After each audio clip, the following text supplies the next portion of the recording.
ત્યારે વન્ય પ્રાણીઓ સ્થાનિક વસાહતો તરફ આવવાનો મુદ્દો પણ ક્યાંક ગંભીર બન્યો છે। ત્યારે તમને બતાવીએ આ વખતે ક્યાં સામે આવી છે દીપડાની દહેશત।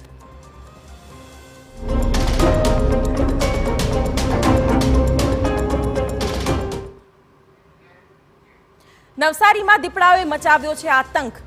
એક બાદ એક દીપડાઓના હુમલાઓના અહેવાલ સામે આવી રહ્યા છે, જેના કારણે લોકોમાં ફફડાટ છે। હવે શેરડીની કાપણી શરૂ થઈ ગઈ છે, જેના કારણે દીપડાઓ ખેડૂતો પર હુમલાઓ કરી રહ્યા છે અને હવે ખેડૂતોને ખેતરમાં ડર લાગી રહ્યો છે।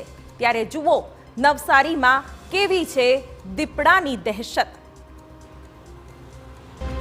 દીપડાથી લાગે છે ડર, નવસારી જિલ્લામાં ફફડાટ।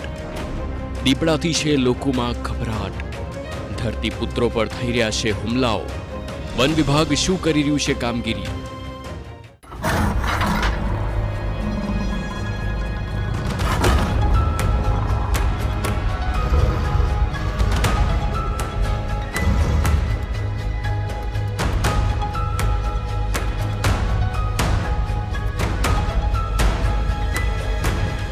હાલ દક્ષિણ ગુજરાતમાં શેરડીની કાપણીની શરૂઆત થઈ ગઈ છે। જો કે આ કામગીરી કરતા ખેડૂતોને દીપડો દેખાવાના બનાવો વધ્યા છે, જેના કારણે ગ્રામ્ય વિસ્તારમાં રહેતા લોકો ભયના ઓથાર હેઠળ જીવી રહ્યા છે। છેલ્લા કેટલાય સમયથી ખેડૂતો અને દીપડાઓ સામસામે આવી જાય છે। મોટા ભાગના કિસ્સામાં દીપડા ખેડૂત પર હુમલા પણ કરે છે। નવસારીમાં ખૌફનો પર્યાય બની રહ્યો છે દીપડો। નવસારી જિલ્લા સહિત સમગ્ર દક્ષિણ ગુજરાતમાં દીપડાઓના આટાફેરા અને હુમલાથી ફફડાટ ફેલાયો છે। જિલ્લામાં શેરડી અને બાગાયતી પાકનું મોટા પ્રમાણમાં વાવેતર થાય છે, જેના કારણે નવસારીમાં સતત દીપડાઓનો વસવાટ વધી રહ્યો છે। હાલમાં શેરડીની કાપણીની સિઝન હોવાથી નવસારીના પૂર્વ પટ્ટીના ગામડાઓ, રહેણાંક વિસ્તારમાં દીપડાના આટાફેરા વધી રહ્યા છે। સોસાયટી અને ઘરની બહાર લગાવવામાં આવેલા સીસીટીવી કેમેરામાં આ દીપડાઓ કેદ થઈ રહ્યા છે।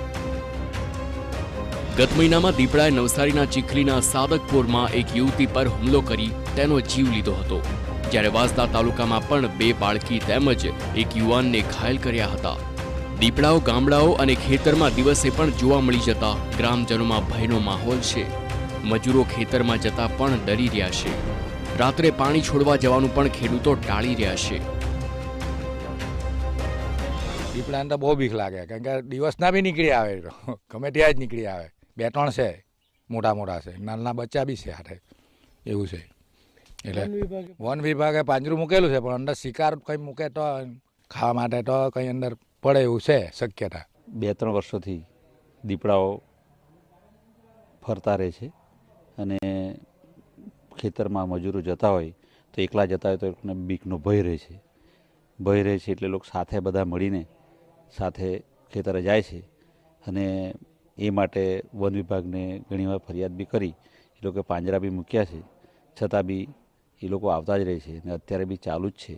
અને અમારા ગામમાં વર્ષ પહેલાં એક છોકરીનો જીવ પણ એમણે લઈ લીધો છે, તે બધે પેપરમાં કે બધે આવેલું જ છે અને અત્યારે બી ચાલુ જ છે। અત્યારે શેરડીની કાપણી ચાલે છે, તો શેરડી કાપવાથી અંદર જે લોકો પોતાના ઘર કરેલા હોય ત્યાંથી એ લોકો શેરડી કાપવાથી આમ તેમ બધે ફરતા થઈ ગયા છે અને એ માટે વન વિભાગવાળાએ એ દીપડા જોડે કેવી રીતે વ્યવહાર કરવો, કેવી રીતે જીવવું એ શીખવવા માટે એ લોકોએ કેમ્પ કરવો જોઈએ અને લોકોને સમજાવવું જોઈએ કે દીપડો સામે આવે તો આપણે કેવી રીતે એની સામે સામનો કરવો જોઈએ। નવસારી જિલ્લામાં વન વિભાગ 3 તાલુકાઓમાં કાર્યરત છે, જેમાં Supa range, Gandevi range, Chikhli range અને વાંસદામાં પૂર્વ અને પશ્ચિમ રેન્જ હેઠળ દીપડાને પકડવા માટેની કાર્યવાહી થતી હોય છે। ગત 1 વર્ષની વાત કરીએ તો જિલ્લામાં અંદાજે 30 જેટલા દીપડાઓ વન વિભાગના પાંજરે પુરાયા। દીપડાઓની ગતિવિધિઓ પર ધ્યાન રાખવા વન વિભાગ ટ્રેપ કેમેરા પણ ગોઠવે છે। સાથે જ પકડાયેલા દીપડાની પૂંછડીમાં ઇલેક્ટ્રોનિક ચિપ લગાવવામાં આવે છે। ગામડાઓમાં દીપડાના આટાફેરાની માહિતી મળતા જ વન વિભાગ દ્વારા સ્થળની તપાસ કરી સર્વે કર્યા બાદ પાંજરા ગોઠવવામાં આવે છે। ચીખલી રેન્જમાં 80 ગામડાઓમાંથી હાલ ચીખલીના ફડવેલ, રાનવેરી કલ્લા, સાદકપુર, વાંઝણા તેમજ ખોર ગામના સરસિયા ગામે પાંજરા ગોઠવવામાં આવ્યા। સાથે જ ગ્રામ સભા તેમજ લોકોને ભેગા કરી જાગૃતતા કાર્યક્રમ પણ કરવામાં આવતા હોય છે। જો સંદિગ્ધ લાગે તો પછી ત્યાં આગળ પાંજરું ગોઠવવામાં આવે છે દીપડો રેસ્ક્યુ કરવા માટે। બીજું ગઈકાલે એક રાનવેરી કલ્લા ગામમાં એક ઘટના બની હતી જેમાં 2 વાછરડાનું મારણ થયેલું છે. તો તે બાબતે ત્યાં રાનવેરી કલ્લા ગામે પાંજરું ગોઠવવા માટે તજવીજ હાથ ધરેલી છે. દીપડા વધી ગયા એવું તો ન કહી શકાય ચોક્કસપણે, પરંતુ એવું છે કે અત્યારે ગામમાં લોકોમાં જાગૃતિ વધી છે. દરેક ગામોમાં સીસીટીવી કેમેરા ઇન્સ્ટોલ કરવામાં આવેલા છે. દરેક ઘરોમાં પણ મોટાભાગે સીસીટીવી કેમેરા ઇન્સ્ટોલ કરવામાં આવેલા છે. એટલે સીસીટીવીમાં નજરે પડે છે દીપડા, એટલે અત્યારે લોકો આપણને ફરિયાદ અહીંયા આપણને કરે છે કે ભાઈ અમારા ગામમાં દીપડો દેખાયો છે. એ જે એની રેગ્યુલર મૂવમેન્ટ છે એ પ્રમાણે જ એનો વ્યવહાર દીપડાનો ચાલુ જ છે. દીપડો દેખાય એટલે એને પાંજરું મૂકીને પકડવો એવું જરૂરી નથી. દીપડો એકચ્યુઅલી ખેડૂતોનો મિત્ર જ છે. એ માણસ ઉપર કોઈ દિવસ એટેક કરતો નથી. દીપડો જનરલી કેવું હોય છે કે પોતાની આઈસાઇટ જેટલું હોય એટલા જ પ્રાણી ઉપર એ હુમલો કરે છે. માણસ એનો શિકાર છે જ નહીં. પરંતુ દીપડાને અત્યારે આપણે એટલું ધ્યાન રાખવું જોઈએ કે ઘરની બહાર જો તમારી પાસે લાઇટની સુવિધા હોય તો લાઇટ ચાલુ રાખો. નાના બાળકોને એકલામાં ન મોકલો વાડી વિસ્તારમાં કે ખેતરમાં. દક્ષિણ ગુજરાતમાં દીપડાઓની વધતી સંખ્યા હવે લોકો માટે મુશ્કેલ સમાન બની રહી છે.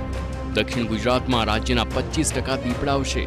દીપડાઓ શેરડીના મોટા ખેતરોમાં પોતાના ઘર બનાવે છે અને હવે જ્યારે શેરડીની કાપણી ચાલી રહી છે ત્યારે દીપડાઓ અન્ય વિસ્તારમાં જઈ રહ્યા છે અને જેના કારણે ખેડૂતો અને દીપડાઓ આમને સામને આવી જાય છે.